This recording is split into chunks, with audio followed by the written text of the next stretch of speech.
Hi അസ്സാം വലൈക്കും. Welcome to my channel Sakki's kitchen. ഞാനിവിടെ ഇന്നുണ്ടാക്കുന്നത് ചിക്കനും ബീഫ് അതിനൊക്കെ ഒരു മസാലയാണ്. ഇതിവിടുത്തെ സ്പെഷ്യൽ മസാലയാണ്.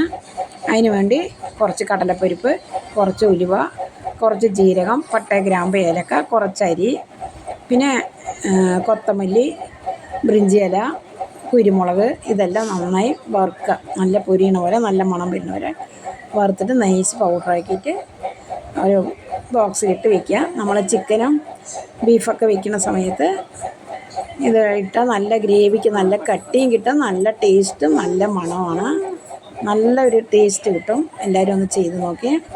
ആദ്യമായിട്ട് കാണുന്നവരുണ്ടെങ്കിൽ ഒന്ന് സബ്സ്ക്രൈബ് ചെയ്യുക, ലൈക്ക് ചെയ്യുക, ഷെയർ ചെയ്യുക, കമൻറ്റും ഇട്ടാൽ അത്രയും നല്ലത് ഈ ചാനൽ. പിന്നെ കുറച്ച് കരുവേപ്പിലയും കൂടി ഇടുമ്പോൾ നല്ല കരുവേപ്പിലയും നല്ല മണം കിട്ടും. ഒന്ന് ചെയ്ത് നോക്കൂ, ട്രയൽ ചെയ്ത് നോക്കൂ.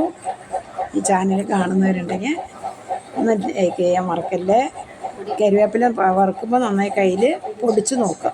ആ പൊടി പൊടിഞ്ഞ് വരുമ്പോൾ അതാണ് അതിൻ്റെ പാകം. അത് നല്ല പേസ്റ്റ് പെയിൻ പൗഡറായിട്ട്